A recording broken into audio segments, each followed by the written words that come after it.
WhatsApp വഴി English പഠിക്കാൻ English cafe ഉള്ളപ്പോൾ ഇംഗ്ലീഷ് ഒരു വിഷയമേ അല്ല. English cafe presents you the perfect English. English cafe, we present you the perfect English. WhatsApp now 9633 അല്ലെങ്കിൽ ഞാൻ ഇത്ര സന്തോഷമായിട്ട് ചുമ്മാ മാണപ്രാവിന്റെ മനസ്സൊന്നും സൗഭാഗ്യ ടീച്ചറിന്റെ മോളാണ്ട് എല്ലാരും എന്ത് ചെയ്യും? സൗഭാഗ്യം അങ്ങ് ഭയങ്കര സൂചിപ്പിച്ചു മോളൂ കുട്ടി നമ്മളും അങ്ങനെയൊന്നും കാണുമല്ലോ, നമ്മളെ എന്തടി ഞാൻ കുറെ ഇടത്തൊക്കെ പോയി ലൈനൊക്കെ അടിച്ച് എല്ലാം സെറ്റായി. പിന്നെ അതൊക്കെ എനിക്ക് തൊട്ട് മുന്നുള്ള ഗേൾഫ്രണ്ട് നല്ലതായിരുന്നു. അവളാണ് പറഞ്ഞത് നിന്നെ കിട്ടാൻ. നിനക്ക് വേറെ നല്ല പയ്യന്മാരെ കിട്ടുന്നത്. എന്റെ ഫ്രണ്ടില് എത്ര പ്രാവശ്യം ആ പ്രേമം പൊട്ടണ ഞാൻ കണ്ടിട്ടുണ്ട്. അതാണ് ഇത്രയും നേരം ശാന്ത സ്വരൂപിണിയായിട്ട് ഇരിക്കുന്നത്. വെറുതെ ഉള്ളതുകൊണ്ടാ, വെറൈറ്റി ചക്കപ്പഴത്തിൽ നിന്ന് മാറിയ റീസൺ വേറെയാണ്. എന്റെ അമ്മ വെറും പാവമാണ്. ഇവര് ഇറങ്ങി അപ്പൊ തന്നെ ഞാൻ അമ്മയോട് ചോദിച്ചു, അമ്മ എന്റെ അമ്മ ഏതാ പെണ്ണിന്റെ അമ്മ, നീ എന്റെ മറ്റേ വലിയ ആളാവല്ലേ, നമ്മളാ സ്നേഹം കണ്ടേ എന്താന്ന് പറഞ്ഞത്. അമ്മ ഓ സ്നേഹിച്ചിരുന്നാ മതി, എപ്പോഴും അടി കൂടുമെന്ന് പറയണമെന്ന് ഞാൻ പറഞ്ഞ് പഠിപ്പിച്ച് എന്നെ കൊണ്ടുവന്നു. ഞാൻ എന്ത് ചെയ്താലും സൗഭാഗ്യം വിജയിക്കുന്നത് ഇത് കീടില്ല. സൗഭാഗ്യയുടെ അമ്മമ്മ പറഞ്ഞ് എസ് വെച്ച് പേരിടുന്നത് അർജുന് ഭയങ്കര ലക്കാണെന്ന്. നമ്മൾ പ്രേമിക്കുന്ന സമയം തൊട്ട് നമ്മൾ പറഞ്ഞു വെച്ചിരുന്നാണ് മോളാണ് മോൾക്ക് മീനാക്ഷി അർജുൻ ശേഖർ. ഇതാണ് ഞാൻ ഈ പെങ്കൊച്ചിനെ കെട്ടുള്ള മെയിൻ കാര്യം. ഇതാണ്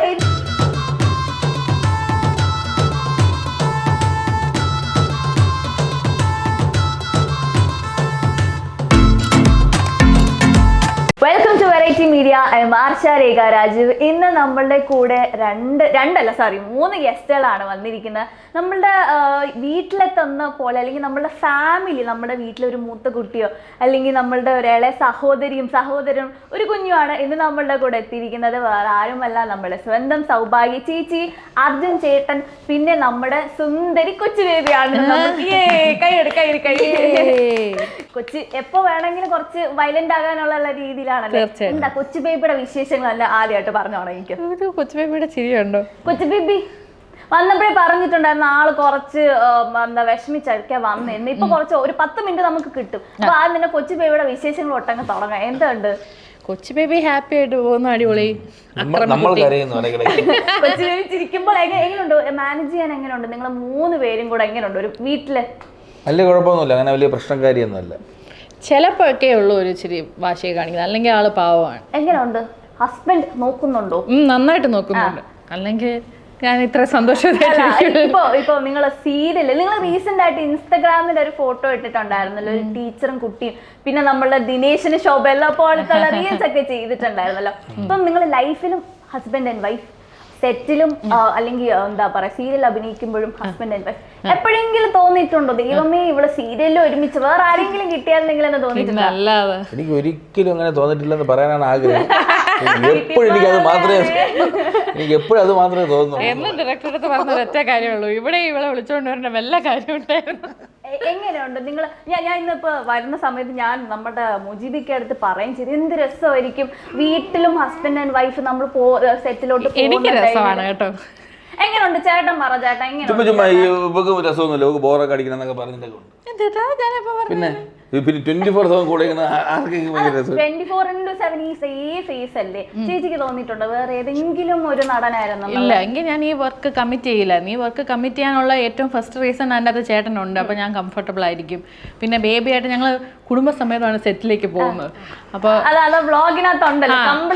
പാചകം എല്ലാം ഒരു റൂമിൻ്റെ അകത്ത്, അവിടെ ഒരു മിനി ബേബി റൂമൊക്കെ സെറ്റ് ചെയ്ത് അങ്ങനെയാണ് പോയി വർക്ക് ചെയ്യുന്നത്. അപ്പോൾ അതൊരു വർക്ക് പ്ലേസ് ആയിട്ട് തോന്നത്തില്ല.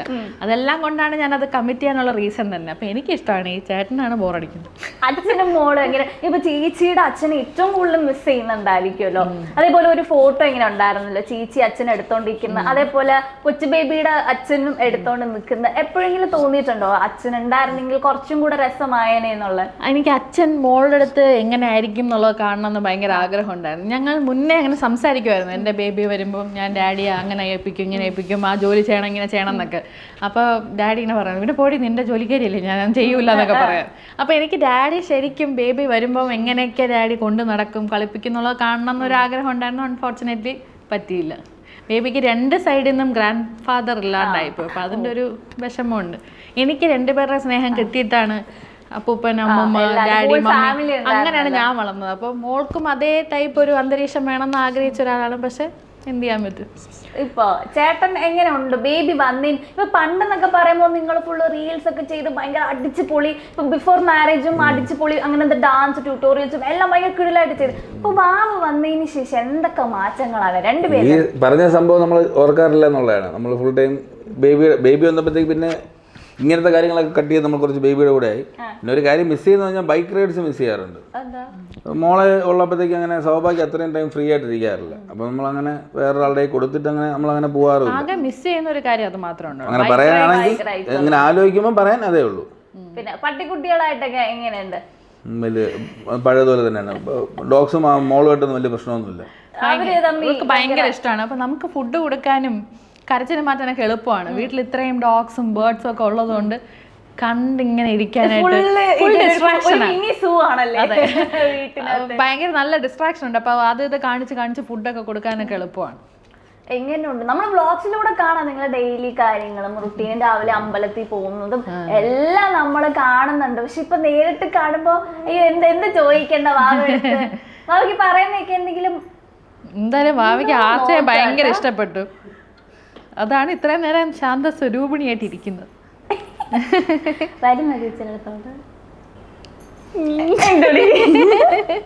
കൊച്ചു ബേബിയുടെ കാര്യങ്ങളൊക്കെ ഏറ്റവും കൂടുതൽ നന്നായിട്ട് നോക്കുന്നേരം അച്ഛനാണോ അമ്മയാണോ? അതോ രണ്ടുപേരും ഞാൻ പറയാട്ടോ, രണ്ടുപേരും. എനിക്ക് ഡാഡിന്ന് അർജുൻ ചേട്ടൻ ചെയ്യുന്ന കുറെ കാര്യങ്ങൾ എന്നെ കൊണ്ട് പറ്റത്തില്ലല്ലോ. അപ്പം രണ്ടുപേരും കോംപ്ലിമെന്റ് ചെയ്ത് അതിനറിയാം ഓരോ കാര്യങ്ങൾക്ക് ആരുടെ അടുത്ത് പോകണം എന്നറിയാം. അമ്മയുടെ അടുത്ത് എപ്പോഴാണ് വരേണ്ടത്, ഡാഡിയുടെ അടുത്ത് എപ്പോഴാണ് പോകേണ്ടതെന്നൊക്കെ അറിയാം. ഇപ്പൊ ഈ ഡ്രസ് സെലക്ട് ചെയ്യുന്നത് എല്ലാം ചേട്ടനാണ്. ഡാഡീസ് ലിറ്റിൽ ഗേൾ ആണ്. ഞാൻ എടുക്കുന്നത് കുറെ കൂടെ കുറച്ചും കൂടെ ഇത്തിരി വൃത്തിയോടായിട്ടിരിക്കും. ചേട്ടനാണ് അപ്പൊ ആ ഡ്രസ്സ് എടുക്കുന്ന സെക്ഷനൊക്കെ ചേട്ടൻ പുറത്ത് കൊണ്ടുപോയ കുറെ കൂടെ എന്റർടൈൻ ചെയ്യിപ്പിക്കുന്ന ചേട്ടനാണ്. പിന്നെ എനിക്കൊന്നും കുറെ കൂടെ ഈ കാർ സൈഡിലൊക്കെ നിർബന്ധമായിട്ട് ഇരിക്കണം, സ്ട്രോളറിൽ അങ്ങനെയൊക്കെ ഇരിക്കണം. അപ്പൊ കുറച്ച് അച്ചടക്കം പഠിപ്പിക്കുന്നൊക്കെ ഇവിടെയാണ്. ഒന്ന് കരയുമ്പോ ഒന്ന് എടുത്താലോ എന്നൊക്കെ ചിന്തിക്കുന്ന ഒരാളാണ്. പക്ഷെ പിന്നെ ഞാൻ ആലോചിക്കുമ്പോ അങ്ങനെയൊക്കെ കുറച്ച് ട്രെയിൻ ചെയ്ത് വരുന്നതാണ് നമുക്ക് എളുപ്പം. അപ്പൊ അതൊക്കെ ചേട്ടനെ കൊണ്ടേ പറ്റുള്ളൂ. ഈ സെറ്റിൽ പോകുമ്പോ എങ്ങനെ ഇപ്പൊ കൊണ്ടുപോകുന്നെന്ന് അറിയില്ലോ ട്രാവൽ, അപ്പൊ എങ്ങനെ അഡ്ജസ്റ്റ് ചെയ്യാൻ പറ്റുന്നുണ്ടോ നിങ്ങളുടെ ഈ ആക്ടിങ്ങും അതുപോലെ തന്നെ സെറ്റിലുള്ള എല്ലാ കാര്യങ്ങളും? സെറ്റില് ലക്ക് ഞാൻ പറഞ്ഞ പോലെ നമുക്ക് ആ ഒരു റൂം നമുക്ക് വേണ്ടി മാത്രമുണ്ട്. ഈ പറഞ്ഞ പോലെ പാചകം ചെയ്യാനുള്ള കുക്കറും ഇൻഡക്ഷൻ കുക്കറും പാത്രങ്ങളൊക്കെ ആയിട്ടാണ് പോകുന്നത്. അപ്പോൾ അവിടെ ഈ ബേബിയുടെ ബോക്കറൊക്കെ കൊണ്ടാണ് പോകുന്നത്. അപ്പം അതൊരു വീട് പോലെ ഉള്ളൂ. അപ്പം വലിയ പ്രശ്നം ഉണ്ടാവാറില്ല സെറ്റിൽ പോകുമ്പോൾ. അവിടുത്തെ എല്ലാവരുമായിട്ടും കമ്പനിയാണ്.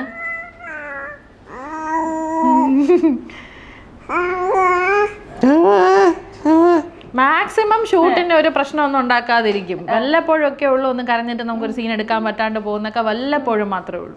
എപ്പോഴെങ്കിലും ഒറ്റയ്ക്കാക്കിയിട്ട് പോകേണ്ടി വന്ന അവസ്ഥകൾ വന്നിട്ടുണ്ടോ കുഞ്ഞിനെ ചേച്ചിയുടെ കയ്യിൽ കൊടുത്തിട്ട്? ഇതുവരെ ഇല്ല. നമ്മുടെ ബേബി സെറ്റ് ചേച്ചി അങ്ങനെ ഒത്തിരി നേരത്തേക്ക് എവിടെയെങ്കിലും 2 days അങ്ങനെ മാറി അങ്ങനൊന്നും വന്നിട്ടില്ല. ചേട്ടാ ഇത്രയും നമ്മള് പെട്ടെന്ന് കാണുമ്പോൾ നമ്മള് don't judge a book by its cover എന്നാണ്. എന്നാൽ ഇങ്ങനെ കാണുമ്പോൾ ഭയങ്കര മാസമാണ്, ഭയങ്കര വില്ലനാണ്. ചേട്ടനെ കണ്ട ഭയങ്കര നിങ്ങൾ പണ്ട് തൊട്ടേ പരിചയമുള്ളൂ. നമ്മൾ വീട് നോക്കുമ്പോൾ ഭയങ്കര കുറച്ച് റൗഡി ഭയങ്കര അങ്ങനെ തരാം. പക്ഷെ ഇത്രയും ഒരു മാടപ്രാവിന്റെ മനസ്സുള്ളൊരു വ്യക്തി. ഞാൻ ചുമ്മാ ഇങ്ങനെ ചിരിച്ചോണ്ടിരിക്കണമെന്നേ ഉള്ളൂ. എനിക്ക് കാണുന്ന മനസ്സ് ഭയങ്കര കട്ടിയാണോ അതോ ഭയങ്കര കട്ടിയാണ്? ആരെയും വന്ന ഇടിക്കും. അങ്ങനെ മനസ്സൊന്നും അലിയത്തില്ല. മനസ്സലിയാൻ നമ്മൾ രാജഭരണമൊന്നുമല്ലല്ലോ. ഇപ്പൊ ചേച്ചിനെ ഏറ്റവും കൂടുതൽ ഇംപ്രസ് ചെയ്തിട്ടുള്ള ഇപ്പൊ പറഞ്ഞിട്ടുണ്ട്, നേരത്തെ ഇന്റർവ്യൂസിലൊക്കെ പറഞ്ഞിട്ടുണ്ട്, അങ്ങനെ ഡാൻസ് ഒക്കെ പഠിക്കാൻ വരുന്ന ടൈമിൽ കുറെ ഗ്യാപ്പിന് ശേഷമാണ് നിങ്ങൾ കണ്ടുമുട്ടിയിട്ടുള്ളത്.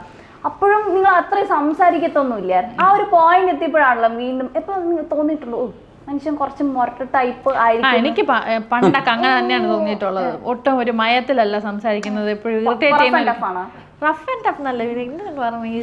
സംഭവം സൗഭാഗ്യ ടീച്ചറിന്റെ മോളാണ്ട് എല്ലാവരും എന്ത് ചെയ്യും, സൗഭാഗ്യം അങ്ങ് ഭയങ്കര സൂചിപ്പിച്ചു മോളു കുട്ടി നമ്മൾ അങ്ങനെയൊന്നും കാണുമല്ലോ, നമ്മൾ എന്തടി നമ്മൾ പക്ഷെ മുരട്ടാണെന്ന് വിചാരിച്ചു ആൾക്കാർ. അപ്പൊ അത്ര റെസ്പെക്ട് തന്ന ആൾക്കാർ വിളിക്കുന്നതിന്റെ വിളിക്കുമ്പോ അല്ല അന്ന് ഞാൻ അറിഞ്ഞില്ലല്ലോ ഞാൻ കല്യാണം കഴിക്കുന്നത്. എനിക്ക് ഞാൻ കുറച്ച് സോഫ്റ്റ്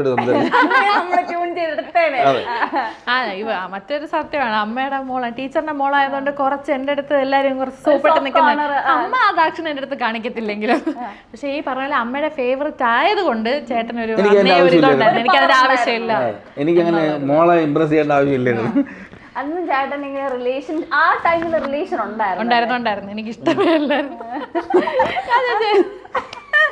അത് ചേട്ടൻ ഒട്ടും മാച്ച് അല്ല എന്നൊക്കെ ഞാൻ എന്തെല്ലാം കഷ്ടപ്പെട്ടാണ് മക്കളെ നിന്റെ പപ്പ ഇവിടെ വരെ. മക്കളുടെ പപ്പ എന്തൊക്കെ കഷ്ടപ്പാടുകളാ ഈ സൗഭാഗ്യ വെങ്കടേഷിലോട്ട് എത്താൻ. വലിയ കഷ്ടപ്പാടൊന്നുമില്ലായിരുന്നു. സൗഭാഗ്യ വെങ്കടേഷിൽ എത്താൻ ഒരു കഷ്ടപ്പാടില്ലായിരുന്നു. ഈ ചേട്ടൻ മറ്റേ മുമ്പത്തെ പ്രേമല്ലേ, അത് ഓരോ തവണ അതിന് ഓരോ സ്റ്റേജ് ഓഫ് പൊട്ടലുണ്ട്. ഓരോ പൊട്ടലിന്റെ സ്റ്റേജിലും വന്ന് എന്റെ അമ്മ തോന്നിയ ടീച്ചർ എന്റെ പ്രേമം പിന്നെ ഭയങ്കര സിൻസിയർ പ്രേമമായിരുന്നു. അപ്പോഴും ഞാൻ പറഞ്ഞു ചേട്ടാ കളഞ്ഞിട്ട് പോ ചേട്ടാ, ചേട്ടൻ എന്റെ അടുത്ത് വലിയ കമ്പനി ഇല്ലല്ലോ, അപ്പൊ ഞാൻ പറഞ്ഞ അത്ര ഇതായിട്ട് എടുക്കൂല. പക്ഷെ അമ്മയുടെ അടുത്ത് പോയി ഭയങ്കര കാര്യമായിട്ടൊക്കെ സംസാരിക്കും, അമ്മ സമാധാനിപ്പിക്കും. പിന്നെ എന്റെ ഫ്രണ്ടില് എത്ര പ്രാവശ്യം ആ പ്രേമം പൊട്ടണ ഞാൻ കണ്ടിട്ടുണ്ട്. അപ്പൊ എപ്പോഴേലും തോന്നിയിട്ടുണ്ടോ നന്നായി പോയി? അല്ല അങ്ങനെയൊന്നും തോന്നിയിട്ടില്ല, പക്ഷെ ആ വ്യക്തി ചേട്ടനൊരു മാച്ച് അല്ല എന്ന് എനിക്ക് തോന്നിയിട്ടുണ്ട്. വ്യക്തി ഇത് കാണുന്നുണ്ടായിരിക്കും. അതെനിക്ക് പറയാൻ കുഴപ്പമില്ല. ഇപ്പൊ ചേട്ടൻ പറഞ്ഞല്ലോ കൊറേ കാര്യങ്ങളൊക്കെ മറികടന്നു എന്നുള്ള രീതിയിൽ തമാശക്കായിപ്പോലും. എന്നാലും ഞാൻ കുറെ ഇടത്തൊക്കെ പോയി ലൈനൊക്കെ അടിച്ച് എല്ലാം സെറ്റായി. പിന്നെ അതൊക്കെ എനിക്ക് തൊട്ട് മുന്നുള്ള ഗേൾഫ്രണ്ട് നല്ല മാച്ചായിരുന്നു. നല്ല മാച്ചായിരുന്നു. അവളാണ് പറഞ്ഞത് നിന്നെ കിട്ടാൻ. ഇത്ര അപ്പൊ ആ ചേച്ചിയെ നമ്മൾ സ്മരിക്കണ്ടേ? ഞാൻ സ്മരിക്കും. ഡെയിലി 5 മിനിറ്റ് ഞാൻ സ്മരിക്കാം. ഡെയിലി രാവിലെ ഉച്ചയ്ക്ക് രാത്രി അങ്ങനെ സ്മരിച്ച ചിലപ്പോ ഞാൻ സ്മാരകമായി പോകുന്നുള്ളതുകൊണ്ട് മാസത്തിൽ ഇടക്കിടയ്ക്കും സ്മരിക്കാം. ഭയം എടുക്കട്ടും. ഇപ്പൊ കൊറേ നാൾക്ക് ശേഷമാണല്ലോ മീറ്റ് ചെയ്തിട്ടുണ്ടായിരുന്നെന്ന് പറഞ്ഞു ചേട്ടാ. ഇപ്പൊ അല്ല നിങ്ങൾ തമ്മിൽ ഒരു ബ്രേക്ക് എടുത്തിട്ട് ഡാൻസ് സ്കൂളിൽ വന്നപ്പോ അപ്പൊ ആദ്യമേ കണ്ടപ്പോ ഉള്ള ഒരു ഇംപ്രഷൻ എന്തായിരുന്നു? ചേട്ടൻ എന്നെ കാണാൻ ഇഷ്ടപ്പെട്ടു അല്ലേ? ഞാൻ നോക്കിയോ വളർന്ന് കൊള്ളാമല്ലോ എന്ന് തോന്നി. ഇപ്പോഴും തോന്നിയിട്ടുണ്ടോ ഈ കൊച്ചിനെ കൊച്ചിലേ ഒന്ന് ഒരു സെറ്റ് ആക്കണ്ടായിരുന്നല്ലോ? അന്ന് തന്നെ ഇഷ്ടമല്ല.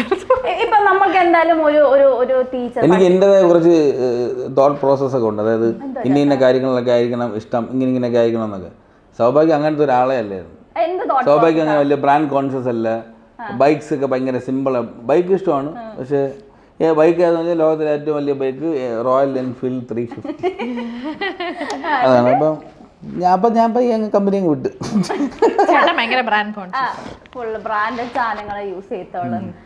ഞാൻ അങ്ങനെ ചിലർ ചോദിച്ചു വാച്ച് കിട്ടാറില്ലേ സൗഭാഗ്യ? എനിക്കതും താല്പര്യമില്ല. നന്നായി സന്തോഷം, ഞാൻ അതിലേ പോയി. ഇപ്പൊ നിങ്ങൾ ഒരുമിച്ച് ഒരു സീരിയല് ചെയ്യുന്നുണ്ട്. ഇപ്പോ ചേട്ടൻ ചക്കപ്പഴത്തുനിന്ന് മാറി, അപ്പൊ അത് ചേച്ചിക്ക് എന്താ ഒരുപാട് നേരം മാറിയിരിക്കാൻ പറ്റത്തില്ല എന്നുള്ള റീസൺ കൊണ്ടാണോ? അതുകൊണ്ടാണോ നിങ്ങൾ രണ്ടുപേരും കൂടെ തീരുമാനിച്ച് അമൃത ടിവിയിൽ ഒരുമിച്ച് അഭിനയിക്കാൻ തുടങ്ങിയത്? ചക്കപ്പഴത്തിൽ നിന്ന് മാറിയ റീസൺ വേറെയാണ്. അതെന്താണ് പറയൂ. അത് ചക്കപ്പഴത്തിൽ അങ്ങ് മാറി അതിന്റെ എല്ലാം ഏറ്റുവാങ്ങിയത് ഞാനാണ്. പക്ഷെ അത് വേറൊരു റീസണാണ്. പക്ഷെ ആ റീസൺ നമുക്ക് പറയാൻ പറ്റൂല. കുറച്ചുകൂടെ പേഴ്സണൽ ആയിട്ടുള്ള കാര്യമാണല്ലേ? അങ്ങനെ വേണമെങ്കിൽ പറയാം. പേഴ്സണൽ എന്ന് പറയാൻ വീണ്ടും എനിക്കെതിരെ അല്ലേ വരുള്ളൂ. വേറെ റീസണാണ് അത്. അപ്പൊ ആ ഒരു വൈബ് അങ്ങ് പോയി, അതാണ് സത്യം.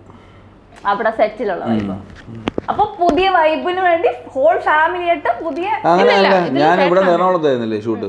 അപ്പം ചോറ്റാനിക്കരയായിരുന്നു ഷൂട്ട്. അപ്പം നമ്മൾ ഇവിടുത്തെ കുറേ കാര്യങ്ങൾ വേണ്ടെന്ന് വെച്ചിട്ടാണ് പോയത്. എനിക്ക് ട്രിവാൻഡ്രത്ത് നിന്ന ഒരുപാട് കാര്യങ്ങൾ കൂടെ കുറച്ച് പൈസയൊക്കെ വരും. അവിടെ ആണെങ്കിൽ ഒന്നും നടക്കൂല. ഈ പറഞ്ഞ പോലെ പെറ്റ്സിൻ്റെ ബിസിനസ് ഒന്നും നടക്കുമൊന്നുമില്ലായിരുന്നു. അപ്പം അങ്ങനെ കുറേ കാര്യങ്ങൾ ഡാൻസ് ക്ലാസ് ക്യാൻസൽ ചെയ്യേണ്ടി വന്നു. ഡാൻസ് ക്ലാസ് സ്റ്റോപ്പ് ആക്കേണ്ടി വന്നു അല്ലേ? ഓക്കെ.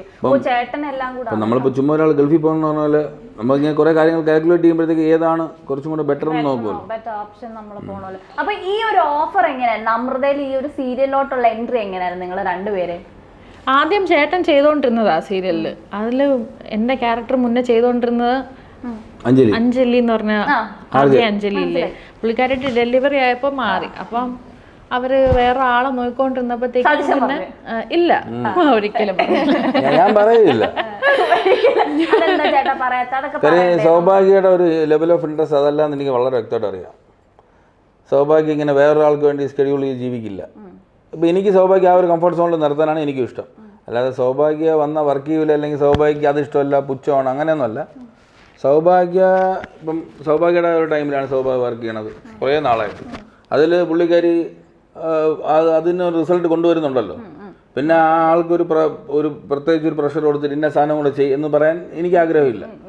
അപ്പോൾ അവർ ഈ കാര്യം പറഞ്ഞപ്പോഴത്തേക്ക് ഞാൻ പറഞ്ഞ സൗഭാഗ്യം ചെയ്യില്ല. അപ്പോൾ ഇവർ ഇത് തന്നെ പറഞ്ഞുകൊണ്ടിരിക്കുന്നു, ഇങ്ങനെ അതൊന്ന് സൗഭാഗ്യടുത്തൊന്ന് പറയുമോ. ഞാൻ പറഞ്ഞു നിങ്ങൾ ഡയറക്റ്റ് സംസാരിച്ച് നോക്ക്, സൗഭാഗ്യയുടെ തീരുമാനം എന്താണോ എന്ന് കിട്ടുന്നത്. അപ്പോൾ സൗഭാഗ്യം ആ സമയത്ത് തോന്നി ഈ എന്താ പറയണ ഞങ്ങൾക്ക് കുറച്ച് സമയം ഒരുമിച്ച് കിട്ടുമല്ലോ എന്ന് എന്തോ വിചാരിച്ചെന്നാണ്. സൗഭാഗ്യം ഞാൻ നോക്കട്ടെ എന്ന് പറഞ്ഞു. ഞാൻ ആദ്യമായിട്ടാണ് ഞാൻ നോക്കട്ടെ എന്നുണ്ട്. പിന്നെ എനിക്ക് ഈ പറഞ്ഞ സൗഭാഗ്യ ഈ അഭിനയിക്കാനൊക്കെ പറ്റുന്ന ഒരാളാണ്. അപ്പോൾ ചെയ്യുന്നെങ്കിൽ ചേട്ടൻ എനിക്കും ഉണ്ടായിരുന്നു. എൻഡ് ഓഫ് ദി ഡേ കാശ് വാങ്ങിയത് ഞാനാണല്ലോ. അപ്പൊ ചേച്ചി എടുത്ത് പറഞ്ഞപ്പോ അത് എന്തുകൊണ്ട് അർജുൻ ചേട്ടൻ ആയത് കൊണ്ടാണോ അത് സമ്മതിച്ച്? അല്ല, ആ ക്രൂ ആക്ച്വലി സൗഭാഗ്യക്ക് കുറച്ച് എന്താ പറയുന്നത് പരിചയമായി തുടങ്ങി. കുറേ നാളായിട്ട് ഞാനിപ്പോൾ ഓൾമോസ്റ്റ് ഞാൻ ഒരു 6-7 months അതിനകത്ത് നിന്നിട്ടാണ് സൗഭാഗ്യയിലോട്ട് വരുന്നത്. അപ്പോൾ അവർ ആരൊക്കെയാണ്, എന്തൊക്കെയാണ് അവരുടെ പെരുമാറുന്നത്, എങ്ങനെയാണെന്നൊക്കെ സൗഭാഗ്യം അറിയായിരുന്നു. ഞാൻ മുന്നേ ഈ വീഡിയോസൊക്കെ ചെയ്യുമ്പോഴേ എൻ്റെ ലക്ഷ്യം ഒരു അഭിനയത്തിലേക്ക് എത്തണം എന്നുള്ളതല്ലായിരുന്നു, എനിക്ക് ഫെയിം ഉണ്ടാക്കിയെടുക്കുക. അപ്പോൾ അതാണ് എൻ്റെ കരിയറിനെ സപ്പോർട്ട് ചെയ്യുള്ളൂ. അപ്പോൾ നമ്മുടെ ഡാൻസും ക്ലാസ്സും ഒക്കെ നല്ല രീതിയിൽ പോകണമെങ്കിൽ നമുക്ക് അറിയാമല്ലോ, ഒബ്വിയസ്ലി ഒരു ഫെയിം വേണം. അപ്പോൾ അത് ആ ഒരു ലെവലിൽ ഉണ്ടായിരുന്നു. അത്യാവശ്യം ആൾക്കാർ ഫോളോവേഴ്സ് ഉണ്ട്, ആൾക്കാർക്കും അറിയാം. പിന്നെ നമുക്കിനി അടുത്തത് നല്ല കംഫർട്ടബിൾ വർക്ക് പ്ലേസും പിന്നെ എല്ലാവരും ആഗ്രഹിക്കുന്ന പോലെ നല്ല റെമ്യൂണറേഷൻ ഒക്കെ ഉണ്ടെങ്കിൽ നമ്മൾ ചിന്തിക്കുമല്ലോ. അപ്പോൾ ഇവരുടെ ഇതിൽ എൻ്റെ എല്ലാ പാക്കേജും ടിക്ക് വീഴുന്നത് കൊണ്ട് പിന്നെ അങ്ങ് എടുക്കാമെന്ന് വിചാരിച്ചു. എന്തായാലും പ്രാരാബ്ദം കൂടി വരികയല്ലേ, ഞങ്ങൾ ഫാമിലി വലുതായിക്കൊണ്ടിരിക്കുകയല്ലേ. അപ്പം നമ്മൾ നല്ല അട്രാക്റ്റീവ് ആയിട്ടുള്ള ഒരു ഓഫർ വരുമ്പം എടുക്കുമല്ലോ സ്വാഭാവികം. പക്ഷേ ഇതുപോലെ ഇത്രയും കൺവീനിയൻ്റ് ആയിട്ടൊരു സെറ്റ് ഇനി കിട്ടൂല എന്നുള്ളത് അറിയാവുന്നതുകൊണ്ട് ഇതങ്ങ്. അതെ, ഫസ്റ്റ് ഇപ്പൊ ചേച്ചി പറഞ്ഞല്ലോ ഫെയിമിന്റെ കാര്യം. ആദ്യമേ ഡബ് സ്മാഷ് ആണോ മ്യൂസിക്കലി ആണോ ആദ്യമേ? Dub smash. അതിലൂടെ സലീമേട്ടന്റെ വീഡിയോസ് ചെയ്തിട്ടാണ് അത്രയും വൈറൽ വമ്പൻ ഹിറ്റ് ആയിട്ടുള്ളത്. അത് പറയണല്ലോ, വെറൈറ്റി മീഡിയ ആണ് ഏറ്റവും കൂടുതൽ സപ്പോർട്ട്. എന്റെ പേജ് ആണോ എന്ന് വരെ ആൾക്കാർ അപ്പൊ എപ്പോഴെങ്കിലും സലീമേട്ടൻ, അതെന്തുകൊണ്ടാണ് സലീമേട്ടന്റെ ക്യാരക്ടേഴ്സ് ചെയ്യാൻ അത്ര കംഫർട്ടബിൾ? എപ്പോഴെങ്കിലും സലീമേട്ടൻ കോണ്ടാക്ട് ചെയ്തിട്ടുണ്ടോ? ഇതുവരെ ഇല്ല. നമ്മൾ സുരേജൻ ഡയലോഗ് അറിയാമോ, തള്ളയെ ഒത്ത് അത് ചെയ്തപ്പോ ഹിറ്റായി, പിന്നെ അത് തന്നെ പിടിച്ച്. നിങ്ങളൊന്നും കോണ്ടാക്ട് ഉണ്ടായില്ല? ഇല്ല. എനിക്ക് ഭയങ്കര ഇഷ്ടമുള്ളത് സലീം കുമാറിന്റെ കോമഡീസ് കാണുന്നത് എനിക്ക് ഭയങ്കര ഇഷ്ടമാണ്. അപ്പം നമ്മൾ ഓട്ടോമാറ്റിക് ഡയലോഗ് കാണാതെ പഠിക്കുമല്ലോ. പിന്നെ ഭാഗ്യവശാൽ നമ്മളെ കോമഡിക്കൊന്നും ചിരിക്കൂല. ചുമ്മാ പറയുന്ന കേട്ടോ.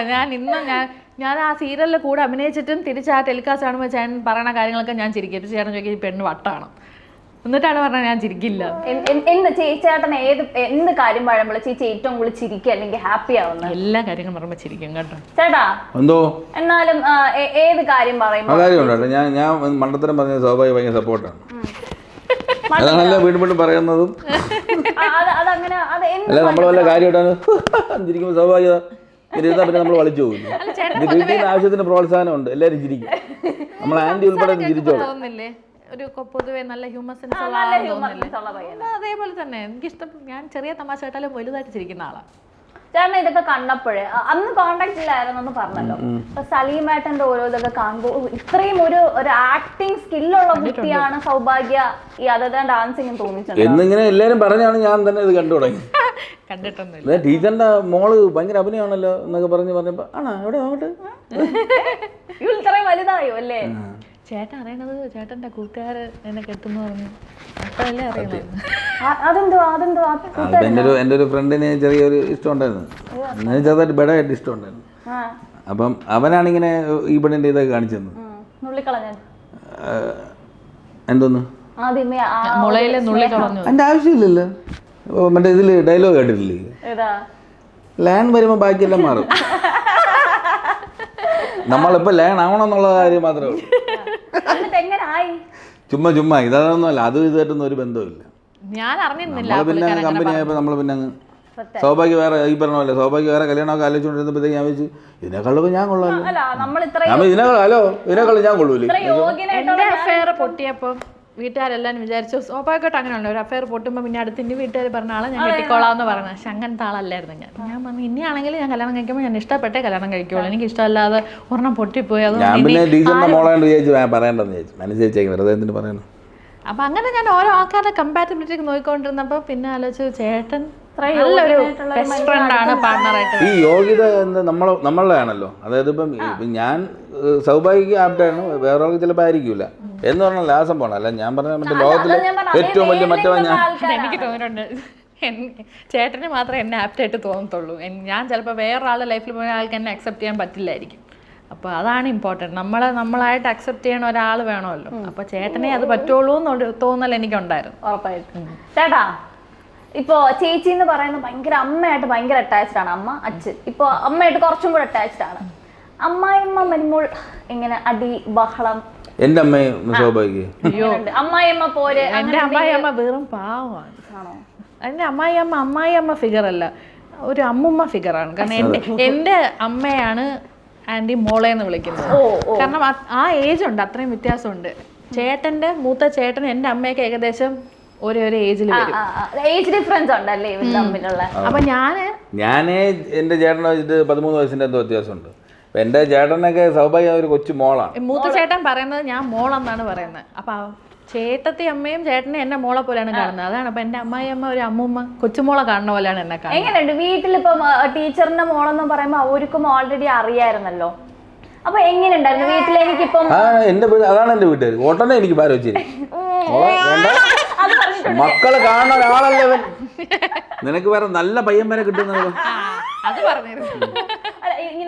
ഇവര് ഇറങ്ങി അപ്പൊ തന്നെ ഞാൻ അമ്മയോട് ചോദിച്ചു, അമ്മ എന്റെ അമ്മ ഏതാ പെണ്ണിന്റെ അമ്മ, നീ എന്റെ മറ്റേ വലിയ ആളാവല്ലേ?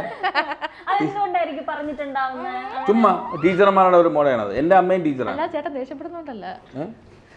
ഞാൻ എന്റെ അമ്മയുടെ ദേഷ്യപ്പെടുന്നു, എന്റെ ഭാര്യയുടെ ദേഷ്യപ്പെടുന്നു ബുക്കിൽ ചെയ്തിട്ടുണ്ട്. അല്ല ആന്റി അങ്ങനെ വിചാരിച്ചു കാണും. അത് അമ്മയുടെ കഴിവില്ലേ അമ്മ അങ്ങനെ വിചാരിച്ചത്. അപ്പൊ ആന്റി അടുത്ത് പറഞ്ഞു മോക്ക് ചേർന്ന ക്യാരക്ടറാണെന്ന് പറഞ്ഞാൽ അവന് ഭയങ്കര ദേഷ്യക്കാരനാണ് അതൊക്കെ ഇങ്ങനെ പറഞ്ഞിരുന്നു. ഇപ്പൊ ഞാൻ അമ്മ എന്നും നോക്കി ചോദിക്കും, നമ്മളാ സ്നേഹം കണ്ടേ എന്താന്ന് പറഞ്ഞത്? അമ്മ സ്നേഹിച്ചിരുന്നാ മതി. നിങ്ങൾ അടിയിടുമ്പോ എന്താ ഏറ്റവും കൂടുതൽ കാര്യത്തിന് എന്തിനായിരിക്കും അടിയിട്ടിട്ടുണ്ടാവുന്നത്? ആര്? നിങ്ങൾ രണ്ടുപേരും. നമ്മൾ രണ്ടുപേരും ഒരുമിച്ചിരിക്കാൻ ടൈം കിട്ടിയില്ലെങ്കിലാണ് നമ്മൾ അടി കൂടാറുള്ളത്. നമുക്കങ്ങനെ അടി ഉണ്ടാക്കാൻ മാത്രം ഒരു വിഷയം വരാറില്ല. സത്യം ആൾക്കാർ വിചാരിക്കും നമ്മൾ തള്ളുന്നതാണ്. അതാണ് ഞാൻ അങ്ങനെ പറയില്ലെന്ന് പറഞ്ഞിട്ടില്ലേ? എപ്പോഴും അടി കൂടുമെന്ന് പറയണമെന്ന് പറഞ്ഞ് പഠിപ്പിച്ച് തന്നെ കൊണ്ടുവരുന്നല്ലേ.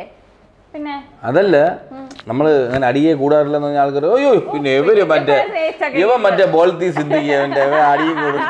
അല്ല നോർമലി ഒരു വീട്ടിൽ അടി കൂടുന്ന എന്തിനായിരിക്കും? അല്ല അങ്ങനെ ഭയങ്കര. അതാണ് ഞാൻ പറഞ്ഞത് സൗഭാഗ്യം എനിക്ക് കറക്റ്റായിട്ടുള്ള ആളാണെന്ന്. ഞാൻ എന്ത് ചെയ്താലും സൗഭാഗ്യം വിജയിക്കുന്നത് ഇത് കീടില്ല എന്നാണ് വിചാരിക്കുന്നത്. അതുകൊണ്ട് എനിക്ക് പ്രശ്നമില്ല. സത്യമായിട്ട് അങ്ങനെ അടി ഉണ്ടാക്കേണ്ട ടോപ്പിക്സ് വരാറില്ല വീട്ടിൽ. ഇപ്പൊ കുഞ്ഞായിട്ട് ഫാമിലി എങ്ങനെയുണ്ട്? എങ്ങനെയാ നോക്കുന്നത് അമ്മ? നമ്മള് ഈ പറഞ്ഞ പോലെ ഒരു ജോയിന്റ് ഫാമിലി ആയതുകൊണ്ട് വീട്ടിലൊരു ആഘോഷമാണ്. മൂത്ത ചേട്ടൻ ആന്റി ഉണ്ട്, നമുക്ക് വലിയ പണിയൊന്നുമില്ല, ആരെങ്കിലും ഫുൾ ആൾക്കാരാണ് വീട്ടിൽ. അപ്പം ഭയങ്കര രസമാണ്. നമുക്ക് ഭയങ്കര സ്ട്രെസ്ഡ് ആയിട്ടുള്ള ലൈഫല്ല എല്ലാരും കൂടെ ഉള്ളപ്പോഴത്തേക്കും ജോളി. കൊച്ചു ബേബി ഈ സുദർശന കൊച്ചു ബേബി എന്നുള്ള പേര് തന്നെ ആരാ ചോയ്സ് ആയിരുന്നു? ഞാൻ പലതവണ ഞാൻ പറഞ്ഞിട്ടുണ്ട് ഇതൊന്നും ചോദിക്കേണ്ട കാര്യമില്ല, അവിടെ എല്ലാം ഞാനാണ്. കൊച്ചു ബേബി സുദർശന ഒക്കെ ഞാനാണ്. അതെന്താ ഈ സുദർശനയുടെ അർത്ഥം? പറഞ്ഞു കൊടുക്കൂ. പറയൂ. എല്ലാം അത്യാവശ്യം വലിയ കഥയാണ്, പറയണോ?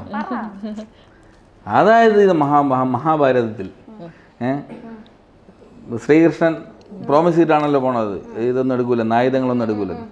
എന്നിട്ട് ഒരു പോയിന്റിൽ എടുക്കേണ്ടി വന്നു. ആർക്ക് വേണ്ടിയിട്ട്? അർജുനന് വേണ്ടിയിട്ട്. അപ്പോൾ അർജുനൻ്റെ അൾട്ടിമേറ്റ് പ്രൊട്ടക്ഷൻ സുദർശനാണല്ലോ. പിന്നെ നമ്മുടെ അമ്മുമ്മ സൗഭാഗ്യയുടെ അമ്മുമ്മ പറഞ്ഞ് എസ് വെച്ച് പേരിടുന്നത് അർജുന് ഭയങ്കര ലക്കാണെന്ന്.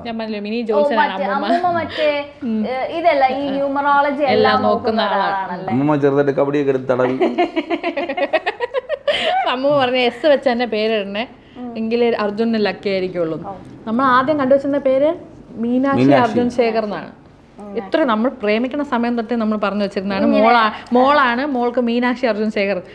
ഡെലിവറിയുടെ ഒരാഴ്ച മുന്നേ മാറ്റുന്നത്.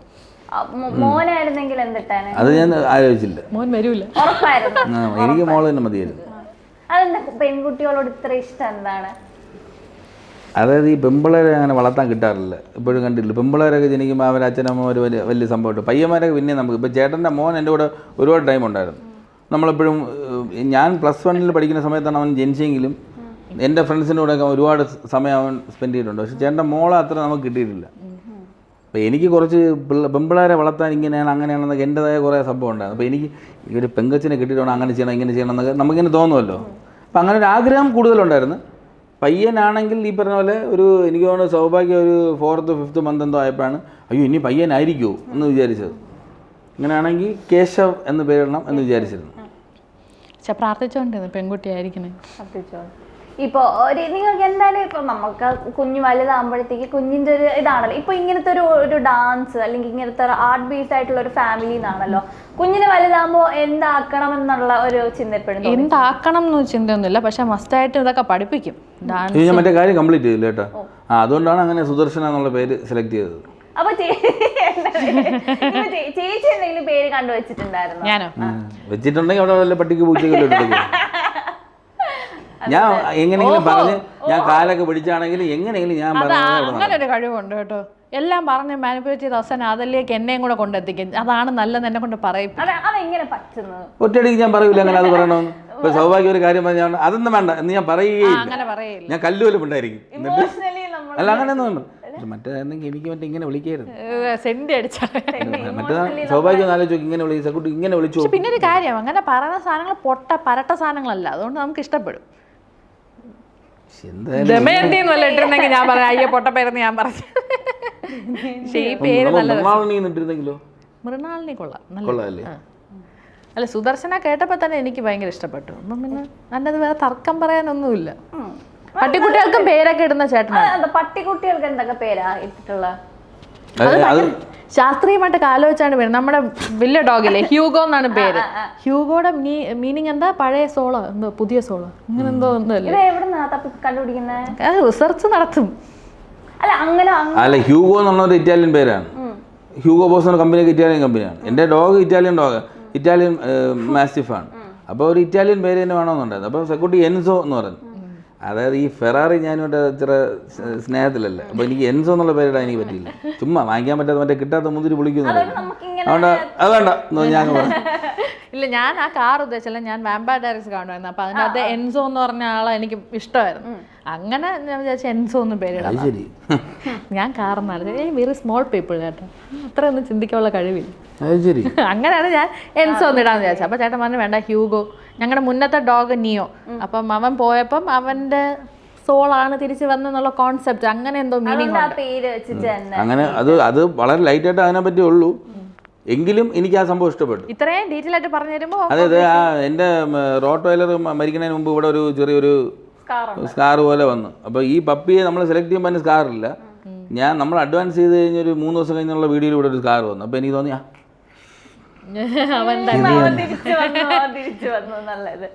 മൈക്കിൽ തൊടരുത്. അങ്ങനെയാണ് അതിന് ഹ്യൂഗോ എന്നുള്ളത്.